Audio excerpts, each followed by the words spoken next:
Alam niyo sir, ang natitira sa akin, halos wala na. Yung prinsipyo at paninindigan na lang medyo natitirang konti. Iyak na yan. I wish to keep that intact. But open ho ako.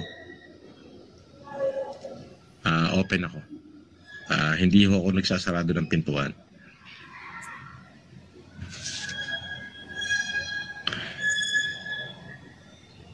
Ako ho yung laging may second chance. What kind of second chance, Norman Mangusin? Baka namang subukan mo namang kumanta. Mayroon ka namang gitara sa likod, mag-cover song ka na lang. At parang napapansin ko, Norman Mangusin, na ang kwarto mo ay paiba-iba.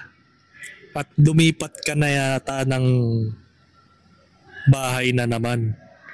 Dahil yung mga nirerenta mong bahay ay hindi mo na kinakayang bayaran.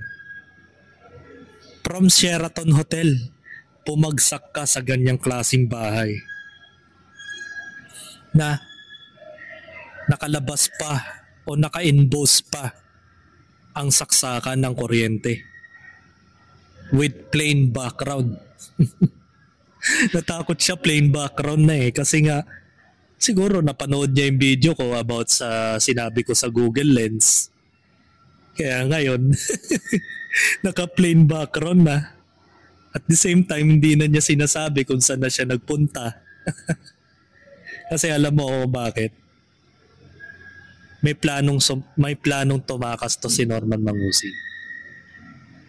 At pag halimbawa, di umano, na lumabas na ang warrant of arrest from Makagago WhatsApp man to NBI papunta sa kanya, ay 100% aarestuin na si Norman Mangusin.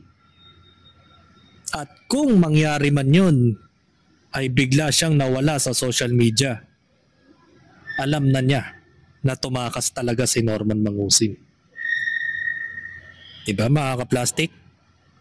Naghahanda na yan si Norman. Pati nga si Casper nadamay mga kaplastik.